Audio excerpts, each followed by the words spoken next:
On est live, salut tout le monde, on est jeudi soir, c'est le moment de parler de catch, j'espère que vous allez bien. Alors, disclaimer, cette émission est faite totalement à l'arrache parce que j'ai eu des bugs de PC bien vénères avant qu'on attaque, du coup j'ai fait de la merde. Donc on va attaquer, sachez juste que si vous remarquez des trucs un peu chelous, c'est tout simplement parce que j'ai peut-être pas eu le temps de les préparer. C'est pour ça, par exemple, que derrière moi, c'est tout flou et qu'il n'y a pas un petit décor comme la dernière fois. Et, désolé pour cette intro qui est très très longue, je suis bien évidemment accompagné du Wikipédia Twitter du catch, avec un an de retard, par contre, faut pas trop lui en vouloir. Salut Declan.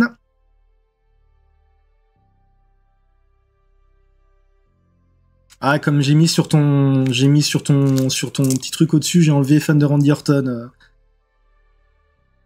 Bon, ouais, je vais galérer honnêtement. Dès là, j'avais déjà du mal pour trouver pour la deuxième semaine. Alors normalement, on aurait dû aussi avoir Ashley qui aurait dû être avec nous ce soir, mais malheureusement, elle a eu un empêchement de dernière minute, donc on espère simplement que ça va aller pour elle. Alors, j'ai normalement bien changé le nom du stream et on n'est plus, on doit être bon maintenant. D'ailleurs, je vais même autre que discussion, je peux même mettre qu'on est un podcast en fait, hein. Parce qu'en fait, on est quand même un podcast. Donc, allez hop, c'est la fête, talk show et podcast. Eh bah écoute, on attaque. Let's go, comme dirait l'autre.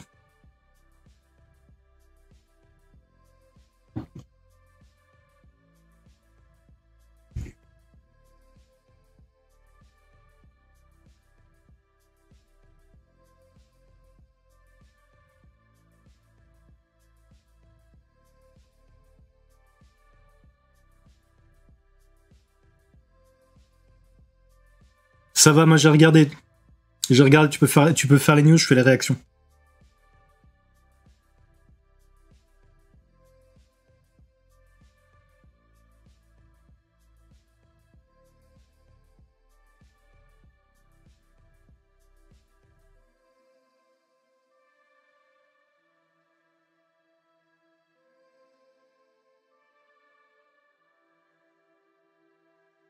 Ça m'a fait bizarre parce que je les ai pas vus, j'ai pas vu passer le.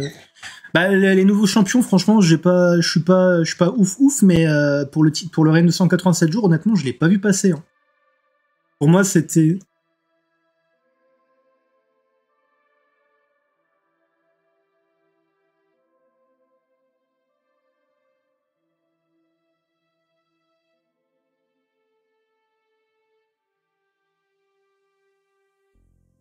Mais oui, c'est plus ou moins ça. Bah, après, alors, je confonds toujours les deux, mais il y en a une qui a été souvent présente. Ouais, bah, Carter a été très présente pendant quand il y avait l'ère du confinement, en fait. Elle servait souvent d'enhancement talent et du coup, je l'aimais bien parce que j'adore son look. Je trouve qu'elle est vraiment, puis elle est super belle en plus, pour être honnête. Mais du coup, le règne, je l'ai pas vu passer en fait. Il y a eu tellement de trucs qui sont passés à NXT depuis qu'elles sont championnes et tout. Il y a pas mal eu d'arrivées d'NXT UK par exemple, et du coup, je trouve que le règne il est passé, mais au moment où je me suis rendu compte que ça faisait tant et tant de jours qu'elles étaient championnes, bah, il l'était plus, quoi.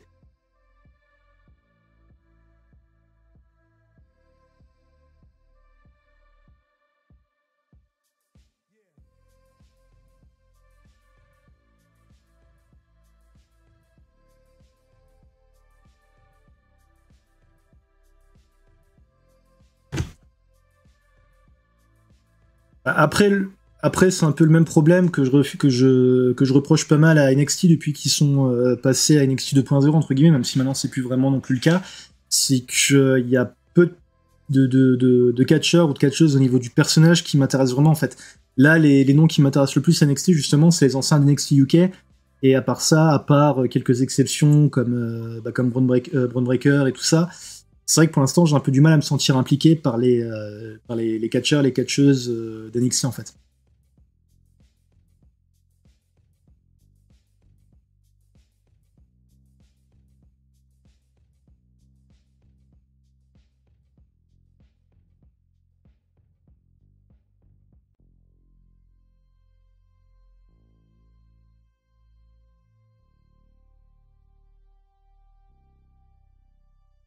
Bah, je suis persuadé qu'ils leur ont filé le titre NXT UK, NXT tout court d'ailleurs, pour compenser le fait que les Usos les aient battus pour le titre, pour le ring le plus long.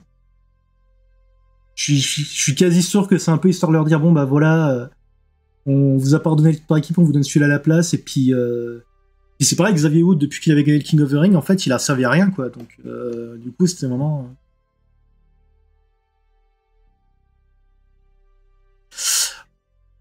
Bah, honnêtement, moi, ma théorie, c'est comme les autres noms de LBE, c'est pour booster un peu les ratings. Hein.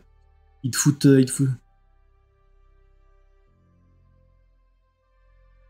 Bah, à mon avis, c'est comme quand il y a eu Ziggler qui a été champion il y a une paire de mois. C'est simplement pour les ratings, en fait. Parce que contrairement au roster habituel d'NXT, les mecs, quand ils viennent de Raw ou de SmackDown, bah, c'est du star power en plus, en fait. Et faire venir The New Day juste, entre guillemets, comme ça, je pense qu'ils sont quand même dit, ouais, non, on va quand même leur filer le titre, comme ça, en même temps, ils ont eu tous les titres par équipe possible, quoi.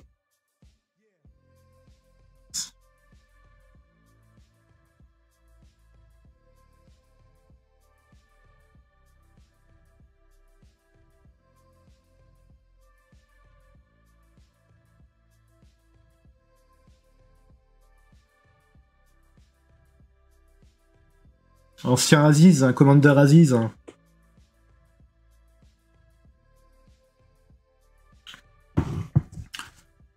Bah, à l'époque, il servait pas à grand chose à paraître entre guillemets, le big man. Maintenant que t'as Homos, il se fait des doubles emplois, donc honnêtement. En fait, je peux même pas. Ah oui, clairement, mais en même temps, je le vois pas. Enfin, comment dire. Le mec, on l'a jamais vraiment vu. Je crois qu'il avait fait 2-3 apparitions quand à l'époque il y avait le Raw Underground, le machin de Free Fight, scripté, machin et tout, mais au final, on l'a jamais vu sur un ring, donc en fait, le truc, c'est que c'est comme n'importe quel big man, soit il y a un truc qui veut faire qu'on accroche, soit pas, mais là concrètement, l'état, on l'a pas.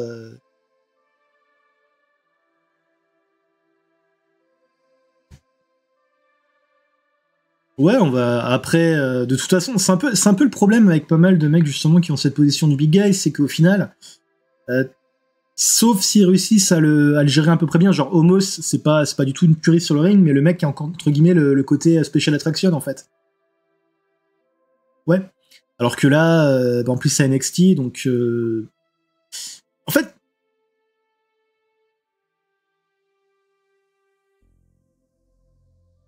moi je sais pas. Honnêtement, je sais pas. Là pour le coup, en fait c'est un peu, c'est pareil, j'ai l'impression qu'il a été remis à NXT par dépit quoi. Donc oui oui bien sûr, mais bon. Le truc, c'est quand tu regardes NXT, t'as des mecs, bah, t'as Apollo Crews qui est très bon, même si du coup ils l'ont remis là-bas pour le relancer un peu. T'as le World Title Pictures qui est vraiment super intéressant pour le coup. Donc lui, franchement, je le...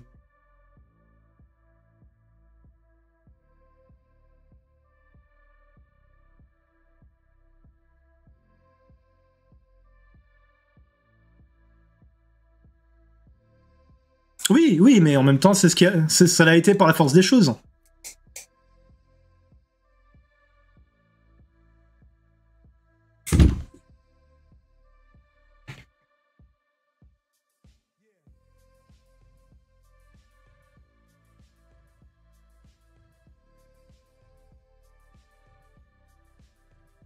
Oui. Oui, c'est vrai qu'effectivement, il y a ce côté-là qui est pas faux du tout, ouais. Bah, en fait, c'est pas...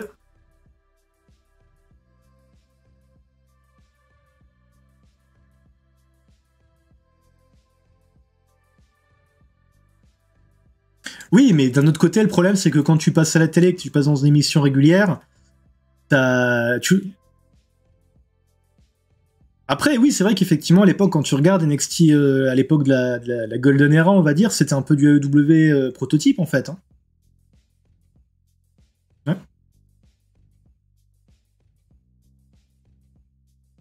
Bon, à la rigueur, on peut quand même peut-être compter Owens et Zayn.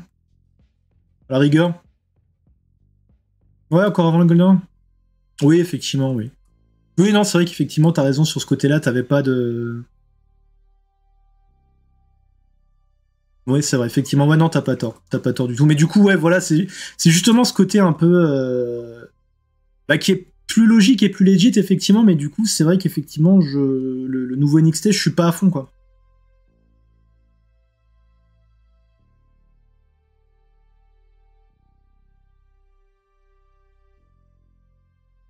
Ah, bonsoir, Claude1450, bienvenue sur la chaîne. J'ai vu que t'avais follow aujourd'hui. Il vient de chez toi? Eh ben, bienvenue. Tu verras, ici, ici c'est cool aussi. Voilà. Mais ouais, non, du coup, effectivement, le truc, c'est que. Enfin, c'est pas NXT qui a fait détruire la carrière de Dijak, c'est quand il y allait dans le main roster, en fait. Donc voilà. Moi, oh, je sais pas, je suis pas. Oh là, on t'entend pas des clans. Merde, attendez. Ouais.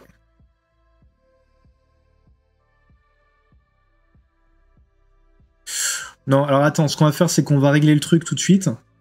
Et quand le. Quand je t'enverrai le replay, on coupera. Alors pour l'instant, sachez juste, du coup, merci de nous le signaler. Bah, du coup, tu vas pouvoir reparler vite fait des news qu'on a parlé. On a parlé Voilà, des ouais. changements de titre. On a parlé simplement des changements de titre de championnat par équipe féminin à NXT. Parle voir des clans. Là, je sais pas si du coup, Oui, maintenant, oui, on t'entend, on t'entend. Désolé, c'est moi qui ai fait t'avais même. pas mon retour activé, quoi. Bah en fait, le problème, c'est que c'est pas. Alors, c'est ce que j'expliquais aussi au début d'émission, c'est qu'en fait, donc pour ceux qui arrivent maintenant, donc en l'occurrence toi, Claude, j'ai des soucis bizarres avec mon ordinateur et du coup, j'ai eu des réglages qui se sont défaits parce qu'il y a mon ordi qui réagit tout seul en fait. Genre, il est hanté, si tu veux une idée du truc. Donc oui, on a parlé des champions par équipe et là, on était sur le cas du coup de l'arrivée à NXT de l'ancien commandant Aziz. Et on a du coup bifurqué sur le fait que effectivement quand c'était NXT à la grande époque, donc il y avait Adam Cole et compagnie par exemple, le truc c'est que ça a créé aucune star parce que les mecs étaient déjà des stars en fait. Et au mieux ça les avait un peu rabaissés quand Ouais, ils voilà, c'est ça. Et arrivaient. en fait, des catcheurs qui auraient pu se développer, en fait, bah, ils étaient dans l'ombre et ils catchaient pas. Donc, du coup, bah, le problème, c'est que quand t'as de la trop haute qualité à côté, bah, les talents qui ont besoin d'atteindre cette qualité, ils y arrivent pas, en fait. Ouais, Parce c'est vrai qu'ils qu'il ils démarrent de beaucoup trop bas par rapport à eux et ils peuvent pas ils peuvent pas atteindre, quoi. c'est vrai qu'effectivement l'analyse est pas fausse sur ce côté-là qu'effectivement ils ont pas pu créer des masses de stars quoi. Du coup, en parlant de stars à développer, qui est déjà d'ailleurs assez connu, c'est Dragon Lee, qui a signé à NXT il y a très peu de temps, et il a des soucis de visa, donc il peut pas débuter à WWE pour le moment. Parce qu'il faut savoir que les soucis de visa, c'est assez courant en ce moment. Je pense qu'il y a eu pas mal de choses avec la fin des restrictions Covid du côté des États-Unis. Et je pense que les visas, ça a dû prendre du retard pas mal avec beaucoup de voyageurs et tout ça. Ça a dû compliquer les choses et du coup il y a beaucoup de soucis de visa. Donc on a Dragon Lee qui ne peut pas débuter à WWE et savoir que WWE voulait l'avoir pour NXT Vengeance Day, sans doute pour le présenter dans le public, comme ils avaient fait à l'époque avec notamment Asuka. Ils avaient fait ça avec pas mal de talents. Ils ont fait ça en fait. Ils ont fait ça plus ou moins avec LA Knight, ils ont fait ça avec Ouais, souvent ils ont fait ça à les présenter au milieu du show, comme quoi ils étaient au premier rang. Donc du coup, bah, Dragon Lee, pour le moment, c'est retardé, et ça arrivera bientôt, et Dragon Lee est un catcheur à suivre, hein, bien évidemment. Ouais, mais c'est pareil, je sais plus si c'est lui ou non, Dragon Lee c'est pas un des frangins de Bandido et Alors, alors c'est une famille très compliquée, le catch parce que je sais. mexicain. C'est... non, faut demander à Norbert Feuillant l'histoire des catcheurs mexicains. D'accord, ok. Ok. Non, parce que justement, il me semble que c'était un des nouveaux cinémas, alors je sais plus lequel, qui avait dit. En gros, et le mec, il avait dit j'arrive et je veux être le nouveau Rey Mysterio, quoi. Il l'avait dit comme ça et ça m'avait fait assez. Alors, Dragon Lee, en fait, c'est le frère de Rush. Oui, donc c'est bien ça. C'est lui qui a dit qu'il comptait être le nouveau Rey Mysterio. Oui, bah en vrai, je pense qu'il a largement moyen, il a que 27 piges. Donc je pense qu'il y a peut-être moyen parce que Ouais, déjà le style un peu américain en plus. les mecs, les luchadors qui arrivent à la WWE, excuse-moi, il y en a qui étaient très bons et il y en a qu'un seul qui a marché. Hein. Oui, mais le problème de beaucoup, genre si on revient sur Sin Cara, Mystico, c'est qu'ils connaissaient pas trop l'indie américain. Donc Oui, mais même Samurai Del Sol, Mystico, tout ça. Samurai Del Sol, c'est pas un mexicain. Donc déjà. Oui, bon, d'accord. Ok, d'accord. Bon. Mais les luchas. Samurai Del Sol, le vrai problème, c'est qu'il était très ancré indie justement. Beaucoup trop. Oui, mais même, Euh, bon, sans mauvaise foi, je on pense peut qu'il y a dire, honnêtement, je pense qu'il y a eu des soucis backstage avec Samurai Del Sol. Ça a dû jouer aussi. bon, dans tous les cas, faut être honnête, le seul luchador qui a vraiment marché à la WWE, c'est Rey Mysterio. Je Honnêtement, pense que pour Dragon l'instant. Lee, ça peut marcher parce qu'il connaît bien le produit américain. Why not, hein. Après, de toute façon, on est dans une équipe, hein, dans une époque un peu plus cool, mais Le problème du Mexique, en fait, souvent, c'est que je sais pas si t'as déjà vu des shows de catch mexicains, les catcheurs jouent beaucoup avec le public. oui. Et aux Oui, oui. États-Unis, ça se fait beaucoup moins. Donc, du coup, ils ont beaucoup plus de mal à s'adapter. Ah, d'ailleurs, un de ces quatre, on vous fera une spéciale podcast où on, pardon, Sacos Catch, j'ai 2-3 ans de retard, où on fera un visionnage de films de Santo, histoire de se marrer. Tiens. Oh putain, non, déjà, j'ai pas envie. Hein.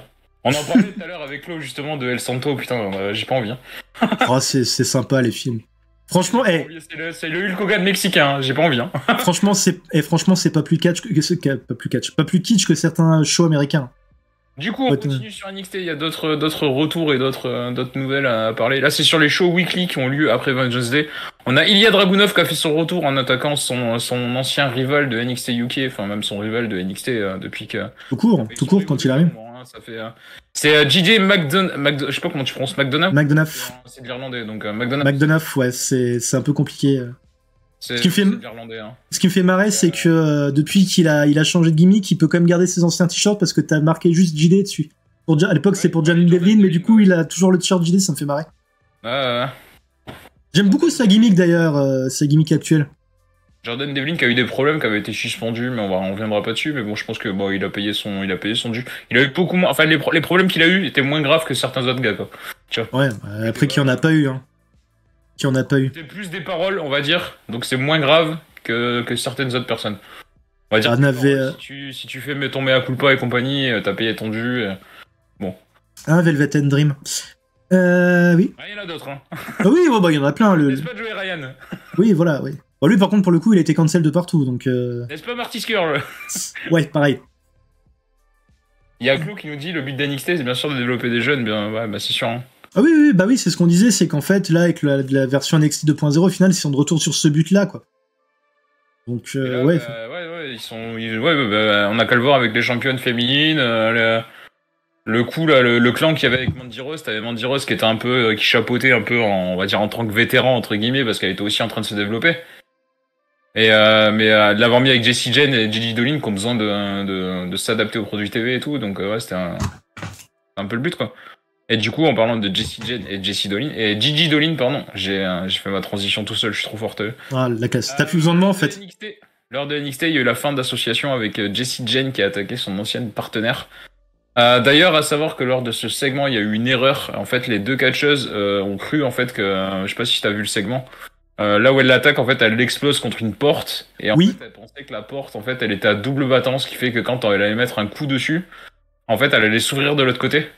Non. Du coup, il y a été comme une bourrine, en gros. Oui. Et sauf que la porte, c'est pas ouverte de l'autre côté. C'était une porte à simple battant. Donc, l'autre, elle a encaissé le coup vraiment à 100% et ça pique un peu.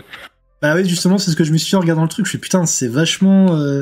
ça a l'air vachement dur quand même. Je sais pas si c'était prévu. Ça m'a rappelé Goldberg à l'époque, ce con qui s'était planté, qui s'était pété l'avant-bras sur une fenêtre en tapant sur une vraie vitre en pensant qu'elle était en sucre.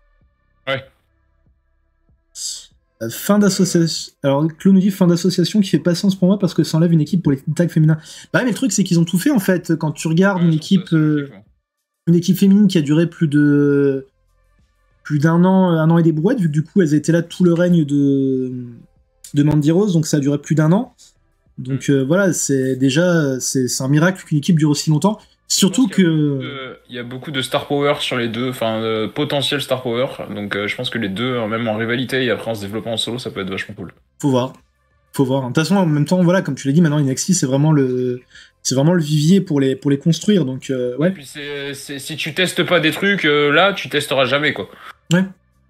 Donc il faut tester, quitte à les remettre en équipe 6 mois plus tard, trouver une solution en disant bah ça marche pas en solo, on va les refoutre en équipe, tu vois, et tu trouves un truc, mais si tu testes pas là, tu testeras jamais, quoi. Oui, bah oui. Et après, ouais, bah, le coup de la porte, voilà, ça arrive, hein. C'est pour ça qu'elle y a été comme une grosse brutasse. Vraiment. Bah, c'est vrai que sur le coup, honnêtement, je me suis dit, attends, il y avait un truc qui me paraissait pas normal, et puis finalement, oui, maintenant que tu me le dis, ça me paraît logique, en fait. Si la porte s'était ouverte au moment où elle met le kick, forcément elle encaisse beaucoup moins de coups en fait. Elle serait tombée en arrière sur le coup de pied et elle encaissait moins quoi. Bah, après, c'est... Attends. Le truc, c'est que pour le titre tag féminin, pour l'instant, ne servent à rien, donc ils trouvent des équipes, il va falloir penser à les retirer. Bon, t'inquiète pas qu'ils trouveront, hein, je sais pas. pas... Ils ont plein de catcheuses. Hein.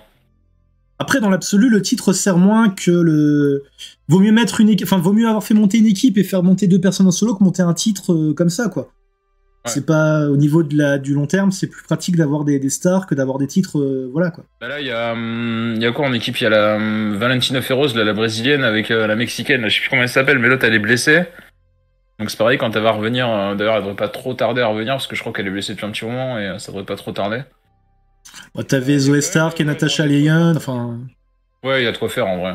Oui, pour créer des nouvelles équipes. Hein. On n'est pas obligé de garder les mêmes équipes Eternal ad vitam, quoi. Puis ils ont plein de catcheuses que t'as jamais vues sur les écrans et ils peuvent très bien les faire débarquer en équipe en leur donnant même un nom commun et faire style c'est des sœurs. Enfin, tu peux créer tellement de choses avec des talents que t'as jamais vus à la télé que. Enfin, te dire, voilà quoi. Il y a moyen de moyenner, comme dirait l'autre. Du coup, on va enchaîner sur la WWE au sens plus large. On va quitter un petit peu le monde de NXT. On a le CEO pardon, de WWE alias Nick Khan, qui n'est pas le frère de Tony Khan, comme beaucoup pourraient le croire. C'est marrant quand même. Qui a révélé dans une interview à CNBC que la vente de la WWE pourrait avoir lieu d'ici 3 mois. Donc c'est qu'il doit y avoir quand même des dossiers sur la table.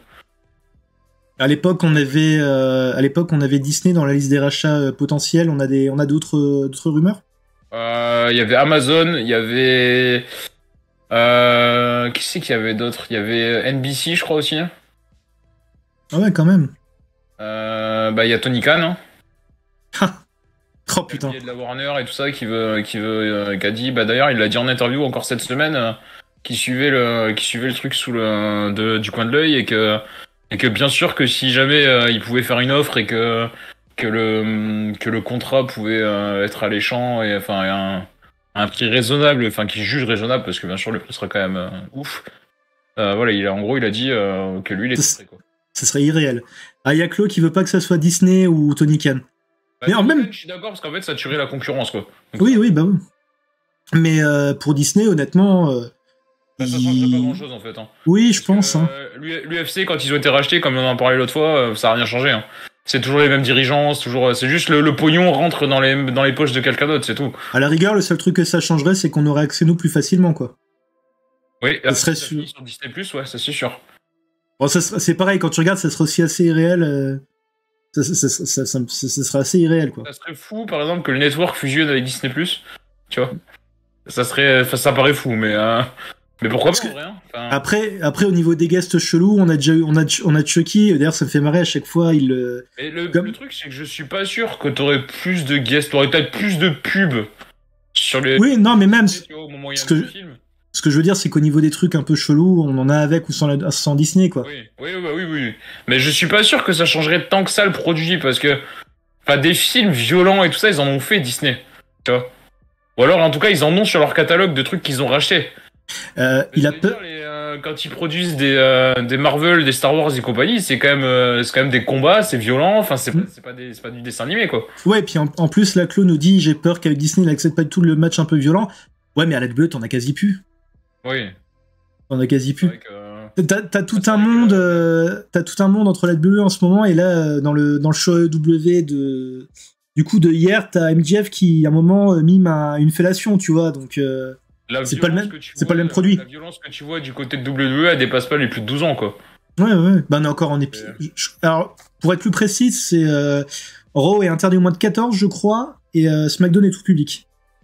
Ouais, mais bon, c'est histoire de marquer le coup, mais de te dire, voilà, le truc le plus violent que tu peux voir, c'est quoi? C'est des coups de kendo stick et un mec qui passe à travers une table et un mec qui s'explose sur une échelle. C'est de la violence pour un gamin de 12 ans, il comprend très bien déjà de suite que, voilà. Triple H, je voudrais ramener un peu le violent d'après moi à terme. Mais ça, on sait pas en fait. Au final, on sait pas. Hein. Moi, je suis pas sûr. Honnêtement, le produit actuel est très cool, donc. Peut-être plus de réalisme dans les storylines et peut-être plus développer les trucs long terme et tout ça, mais la violence. Mais déjà, je suis pas certain que ce soit vraiment très utile pour raconter une histoire. Ouais. On met un petit peu à petite dose comme c'est actuellement et je pense que en vrai ça va. C'est pas ça le plus gros problème de WWE, je pense. Hein. Ouais, non, franchement, en ce moment, le produit est pas dégueulasse, hein, donc. Ça n'arrivera pas à ce qu'il y avait à la ECW à l'époque. Hein. Ah oui, bah oui. C'est mort. Hein. Ça passera plus en télé, ce genre de truc. Ou alors, ça passe, mais à minuit. Bah, après, Sur une chaîne. après, la EW est quand même vachement violente au niveau des trucs, hein. T'as pas mal de sang, enfin. Oui, oui, non, mais Par rapport à la mais WWE, je veux dire, mais. faut se dire quand même, ça passe à 8h le soir, quoi, sans que ça passe en prime time. Donc, mais c'est vrai qu'à EW, un peu plus de liberté. Mais, Claude, tu me dis l'attitude era était top, mais honnêtement, il y avait. merde, hein. Ouais, Mark Henry et Mae Young, machin qui. Enfin, c'était. On a trop tendance à la. Comment dire, à la mettre sur un piédestal, l'attitude era, mais il y avait plein de trucs qui étaient assez nazes. Disons que l'attitude era, pour un segment bien, t'en avais 20 de nuls. Maintenant, t'as un segment bien pour 5 de nuls, quoi. Ouais, non, franchement. Franchement, je trouve qu'on est vraiment bon en ce moment niveau truc. Hein.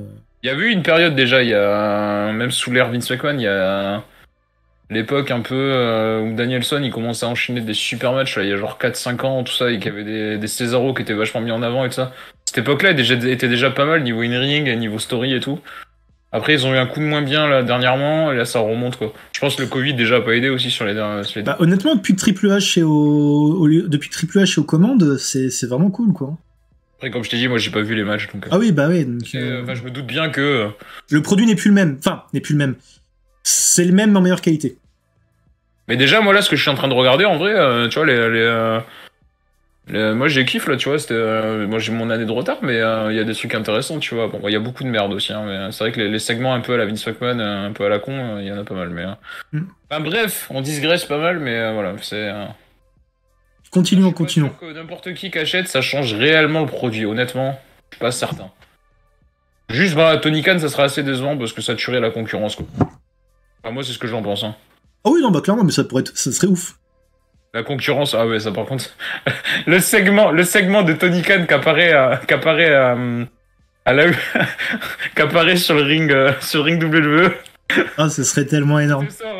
Alors, il y a bien le nom Khan sur le contrat, mais par contre, c'est pas le nom de Nick Khan, c'est le nom de Tony Khan. Je l'attends. Enfin, je l'attends. Ça arrivera probablement pas, mais putain, qu'est-ce que ce serait ouf. Moi, je l'attends. Vraiment, s'ils font une shoot comme à l'époque, c'est. Mais t'imagines, tu te retrouverais avec des matchs dans Dark et Dark Elevation avec des Edgy Styles en Star Enhancement. Ce serait ouf. Non, ça arrivera pas à ce point-là. Tony Khan, il est intelligent dans ce qu'il fait. Hein. Je peux en dire oui. ce que tu veux. Le mec, il Styles, il va pas le foutre en dark match. Hein. Oui, bien sûr, mais quand tu regardes, t'as plein de mecs de la Ring of Honor ou d'anciens Impact qui sont. Mais après, c'est normal. Ils ont un roster qui est vraiment très vaste et peut-être trop vaste par rapport à leur. Alors on en parlera peut-être un petit peu plus tard. D'ailleurs, il y a peut-être une signature qui va arriver encore en plus. Enchaînons. Aujourd'hui, on va essayer de finir pas trop tard. On va essayer. Du coup, WWE, on a l'absence d'Ivy Nile. On en avait parlé qu'elle pourrait apparaître lors du Rumble match. Je sais plus si on en avait parlé ou pas. Ouais, on en avait parlé, je crois, la semaine dernière. Et en fait, c'était une décision de dernière minute de ne pas la mettre dans le match. Elle était un peu en remplacement, on va dire, au cas où il y avait besoin de quelqu'un, si jamais il y a quelqu'un qui pouvait pas être là. Elle avait le spot 31, on va dire. Ouais, ok. J'aime beaucoup Ivy Nile perso, mais j'aime bien son personnage et tout, j'aime bien. Attends, juste après, on va juste réagir à ce que tu dis, Claude. Après, on va quand même changer de sujet parce que sinon, on va durer. Je pense que WWE va faire comme le WC à un moment, l'un rachètera l'autre. Comment dire, le paysage catch n'est pas le même qu'à l'époque aussi. Hein. C'est pas la même chose qu'à l'époque. Hein. Les deux sont dans une très bonne situation financière. Pas comme là, on est. À la rigueur, si on est dans une situation d'époque, c'était quand c'était la guerre WWF, WCW, mais même là, c'est encore différent, quoi. Mais là, ils sont même pas en concurrence directe, en fait. Ouais. Ils ont décalé leur show justement pour pas être en concurrence, donc. C'est malin, hein, franchement, c'est la meilleure. Puis c'est tellement. Ah non, si par contre, si Tony Khan rachète l'aile bleue, je veux juste voir la promo de MJF. Oui. Parce que le mec déjà, il commence à se pointer sur le ring avec une veste avec marqué 2024. Il est énorme. Parce que du coup, son contrat finira en 2024. On va revenir sur Ivy Nile. J'ai notre petite info. Elle sera présente pour le show de la Reality of Wrestling de ce week-end. À savoir qu'il y avait une rumeur comme quoi, il y a quelques infos qui disaient que les talents d'NXT pourraient avoir des bookings en show indépendant. Apparemment, pour le moment, c'est pas confirmé, ça reste que des rumeurs. En tout cas, il y a quand même Booker T à sa Reality of Wrestling qui a réussi à booker Ivy Nile, catcheuse de NXT. Et apparemment, c'est juste un one-shot pour le moment, en tout cas. Ok. Faire à suivre parce que peut-être que les talents NXT pourraient avoir des bookings en indépendant et là tu retournes le game, hein, vraiment. Bah, c'est déjà ce que fait la EW. Hein. Ouais, c'est vrai. Je pense que c'est aussi pour ça qu'ils. Aussi, hein. Je pense que c'est pour ça qu'ils peuvent se permettre d'avoir des mecs qui sont absents pendant 3-4 mois. Parce que les mecs, ils ont quand même de quoi vivre à côté, quoi. Enfin, je pense, j'espère que c'est pour ça. Ouais, j'espère. Mais il y a des mecs qui ont pas du tout de storyline, genre Rousseff, voilà. C'est parce qu'ils savent pas quoi en foutre. Hein. Mais il est pas blessé de nouveau? Non, apparemment, il avait dit la dernière fois qu'il était à 100%, c'est juste qu'ils savent pas quoi en foutre. Putain. C'est dommage, hein, parce que franchement, il était parti sur un bon truc et tout, et... Quand il va bizarre. revenir, peut-être, il y aura un impact, mais est-ce qu'il va revenir? Ça, c'est la question. Ouais, bah oui, ouais. Personne ne veut que W et AEW meurent un jour. Bah après, c'est comme toutes les compagnies, un jour ou l'autre, ça s'arrête. Hein. Bon, après, la WWE a 50 ans, donc plus de 50 ans. Ils vont peut-être s'arrêter après que toi tu sois plus là, mais ça sera pas éternel. Hein. Un jour ou l'autre, un jour ou l'autre, ils se casseront peut-être totalement la gueule. Ils seront rachetés par NWA. Hein. On va savoir, tu sais, le monde peut changer. Hein. Ouais. Vraiment, dans 100 ans, tu peux pas savoir ce qui se passe. Hein.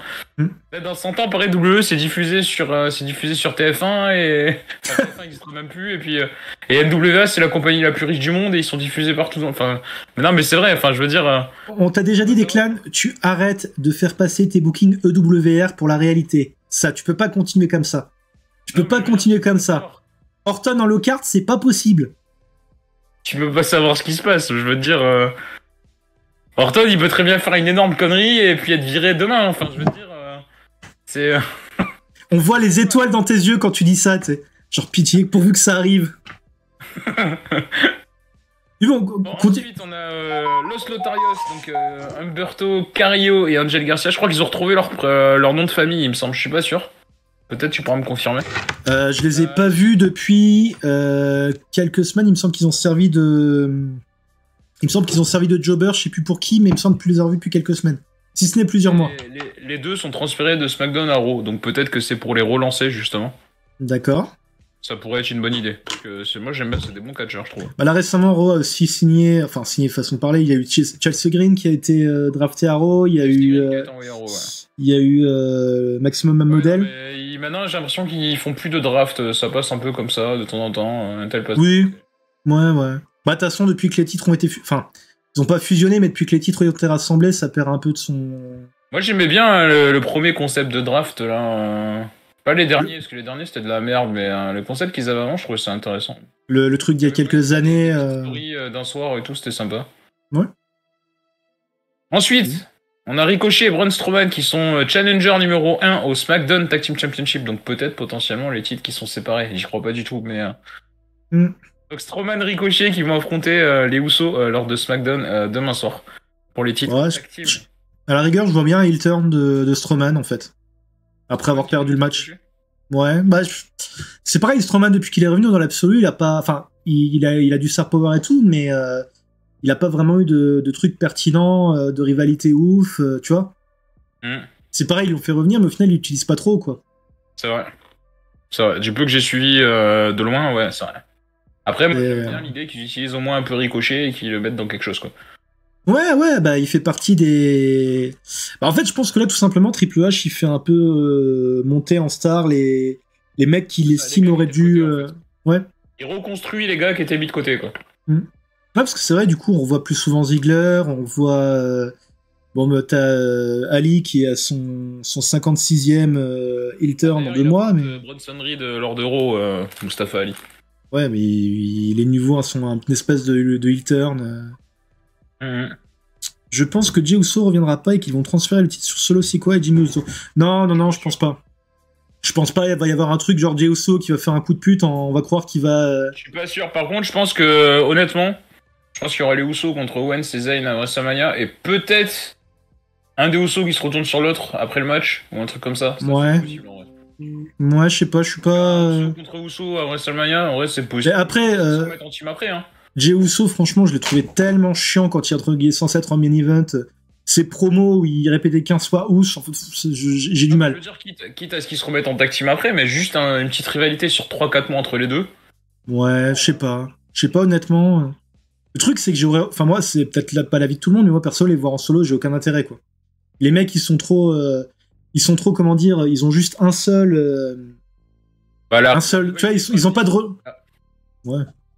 la rivalité fratricide des deux qui veulent se détruire, on l'a déjà eu avec les Hardy, et, ça peut marcher en vrai. Hein. Ouais, je suis pas convaincu parce que les Hardys avaient déjà plus d'intérêt à la base, tu vois. Pas faux.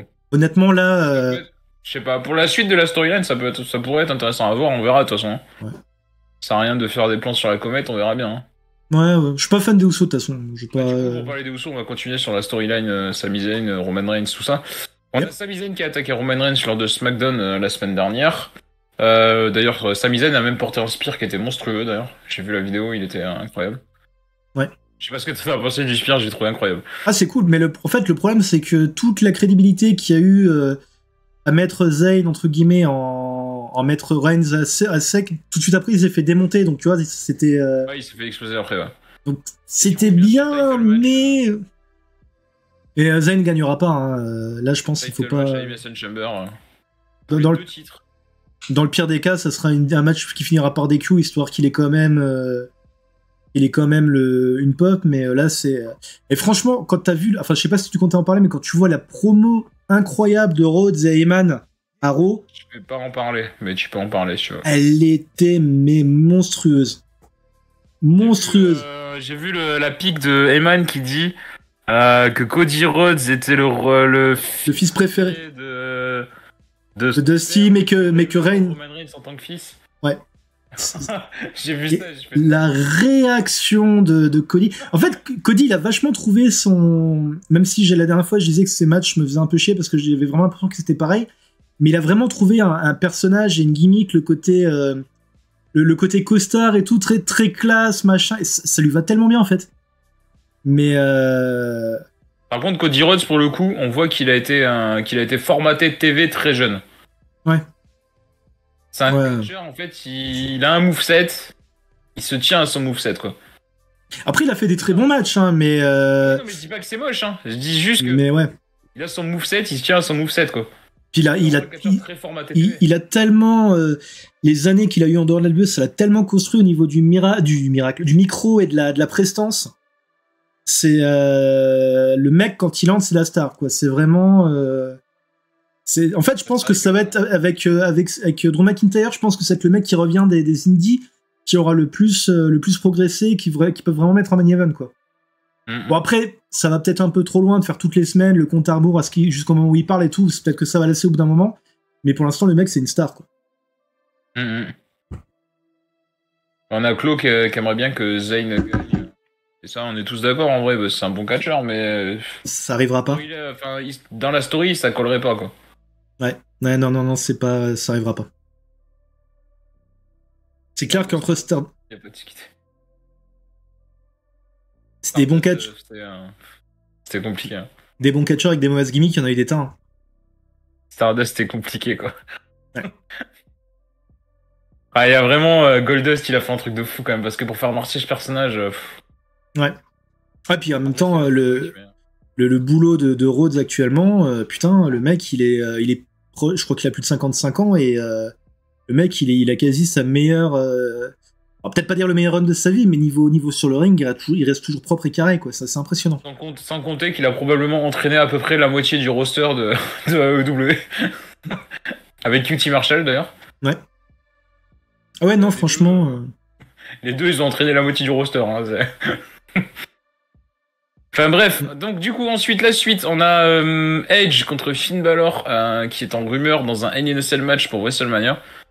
Un match qui à l'origine était prévu pour Royal Rumble, mais en fait Edge était, comme tu l'as dit la semaine dernière, il était en tournage sur la série Percy Jackson, donc comme il n'était pas présent pour faire la construction du match en storyline, du coup ils ont préféré décaler le plan. Et a priori ce serait pour WrestleMania. J'ai toujours trouvé très con de faire des Hell in a Cell match à WrestleMania perso, mais après voilà, c'est un point de vue. Hein.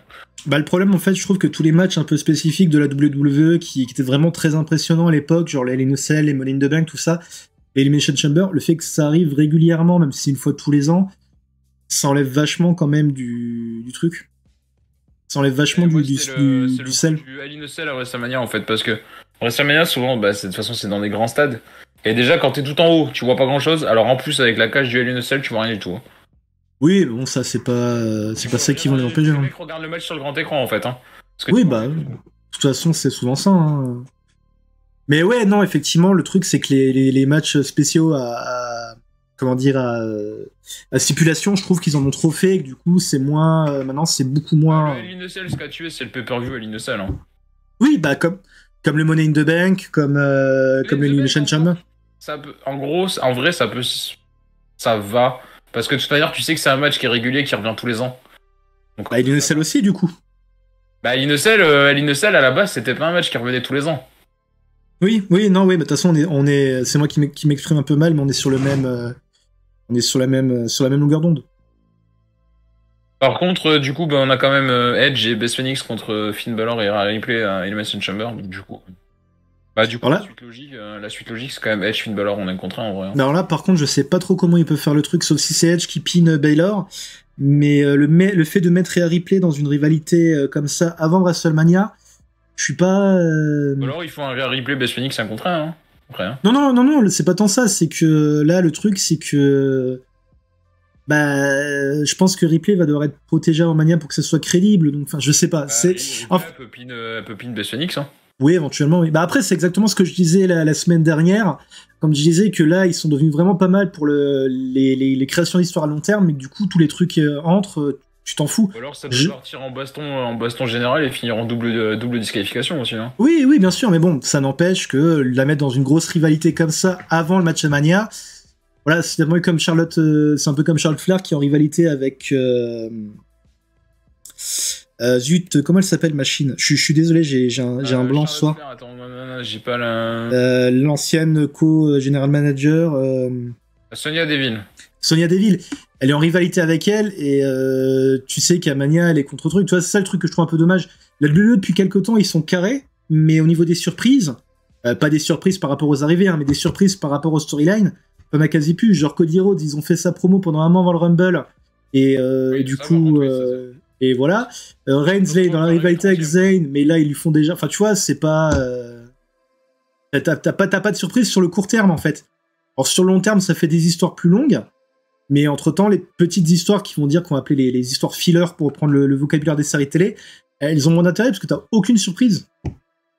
C'est vrai que les surprises, c'est de plus en plus. Bah après, les surprises, souvent, elles sont spoilées sur internet aussi maintenant, donc c'est vrai que c'est très dur. Bah, perso, c'est pour ça que je regarde, à part notre émission, je regarde pas les sites de news. Hein. Donc, Rhodes, c'est dommage, ça aurait dû être une surprise. Ça aurait été incroyable, une surprise. Oui. Mais le problème de Cody Rhodes, en fait, c'est que tout le monde sur internet, ça le savait, quoi. Donc, ouais. Du coup, ça fait un mois avant, tout le monde en parlait, donc WWE, ils ont dit, bah, de toute façon, tout le monde le sait, donc autant l'annoncer. Hein. Donc, ouais, non, c'est. En fait, c'est bien. Moi, c'est cool, hein. Encore une fois, les choses sont carrées et tout, mais c'est vrai que t'as pas ce côté surprise. C'est un peu trop prévisible. Enfin, je vais pas dire que c'est prévisible parce qu'on n'est pas à l'abri d'une. On n'est pas à l'abri justement de surprises. Oui, il y en a eu, mais bon. Vraiment, la grosse surprise, par exemple, le Rock qui était annoncé en tant que host de WrestleMania, enfin, personne s'y attendait presque. Il y a eu des rumeurs de Rock, mais personne n'osait y croire. Le retour de Brock Lesnar avec John Cena qui dit qui demande à The Rock de venir et que finalement c'est Brock Lesnar. Enfin, personne s'attend à qu'il y ait Brock Lesnar. Moi, je me rappelle, je l'ai regardé en live, j'ai popé comme un ouf. Il arrive à avoir des surprises même depuis qu'il y a Internet quand même. Mais, Ah non, je te parle pas depuis Internet. Je te parle pas depuis Internet. Je te parle depuis que Triple H est aux commandes des scénarios. Ouais, je sais pas, il y en a quand même des surprises, non? Enfin, je sais pas, j'ai pas trop. Bah, encore une fois, c'est des surprises au mon niveau. Enfin, même c'est plus trop des surprises parce que maintenant il a quand même fait une bonne dizaine de fois. Il y a des petites surprises quand il fait venir des mecs d'NXT ou des trucs comme ça, enfin des anciens d'NXT. Mais au niveau des scénarios, encore une fois, t'as pas genre le fait de mettre Reigns contre Rhodes à Mania. Le fait que tu avances ça à Sami Zayn, honnêtement, c'est pas. Le problème, c'est que Sami Zayn, dans un sens, il est décrédibilisé, puisque du coup, même les autres. Genre, la promo qu'a fait Cody Rhodes au début, il dit oui, bon, ça se trouve, ça va être Sami Zayn. Sauf qu'il a quand même fini la promo en disant, en gros, que ça sera lui contre Reigns, tu vois. Donc, même si ça, c'est de la décrédibilisation. C'est un peu la version. C'est un truc que je reproche pas mal aux annonceurs de la AEW. C'est que quasi tous les matchs, ils te disent oui, si machin gagne, c'est une upset. Donc, si machin c'est une upset, le mec, comment tu le prends au sérieux, tu vois? On dit. Il y a eu le Rumble aussi. Hein. Oui, à la rigueur. Bon, Booker T, c'était chez lui. J'y réfléchi par la suite, mais je me demande si à la base, ils n'avaient pas prévu une connerie, genre mettre Elias et puis mettre Ezekiel après. J'y ai pensé par la suite. Je sais pas non plus. Mais oui, voilà, encore une fois, le Rumble était carré, mais au niveau surprise, t'avais pas grand-chose, quoi. Après, vaut mieux du pas grand-chose carré que du surprise avec mal booké, hein. C'est ça, en fait. Mais effectivement, Après aussi, le truc, c'est que t'en fais quoi. Oui. C'est pour faire apparaître une légende, lui donner une petite minute de gloire et faire rien en faire, en vrai. Ouais, non, mais comme dit, c'est pour ça que voilà. Après, Triple H, si je dis pas de conneries, bon, il gérait NXT à l'époque, mais là, maintenant, il se retrouve à gérer 3 fois plus d'heures de catch, hein. Ouais, c'est ça. Ouais.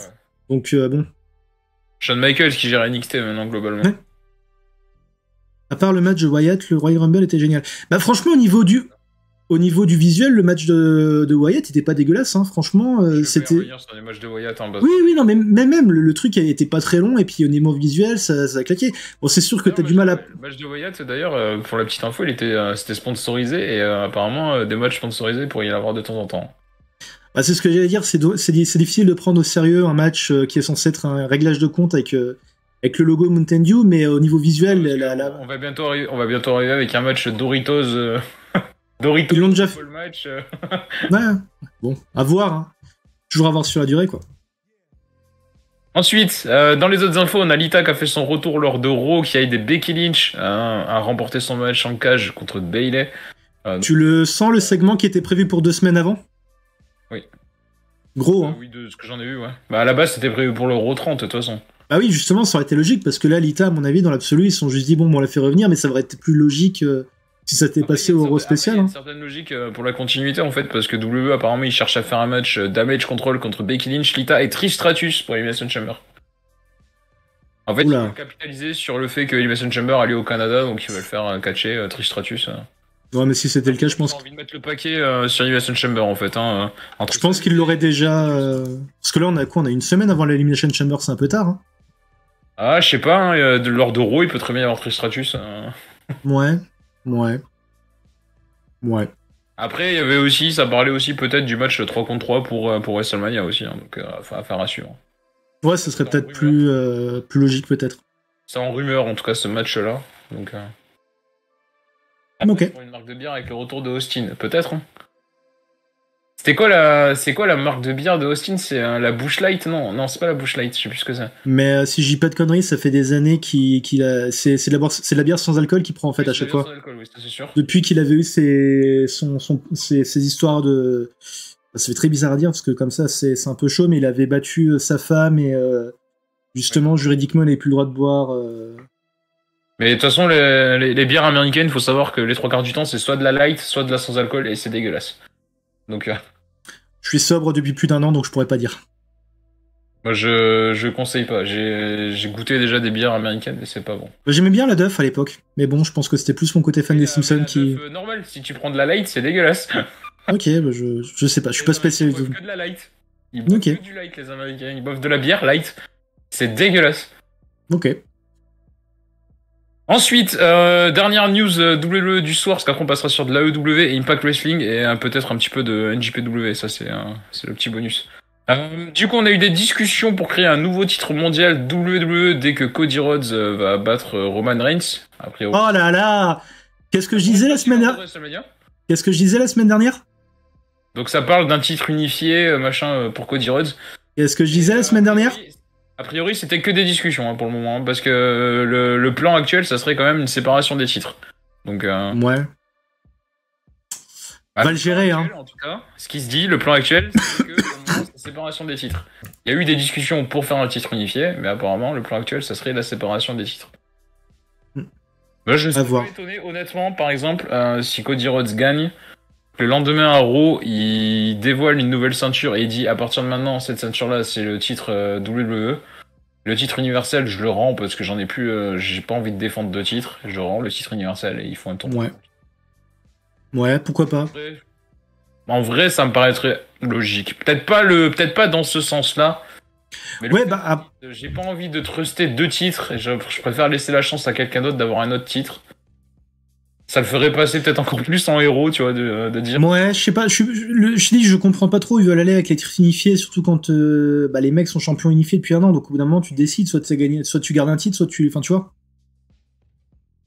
Redesign, pourquoi ceinture. Ouais. Ah, il y avait des rumeurs disant que Cody Rhodes il voulait faire revenir La Eagle Belt. Wing Championship. La Mm. ceinture, tu sais, avec l'aigle et tout là. Enfin, Ouais, c'est la Eagle Belt, ouais.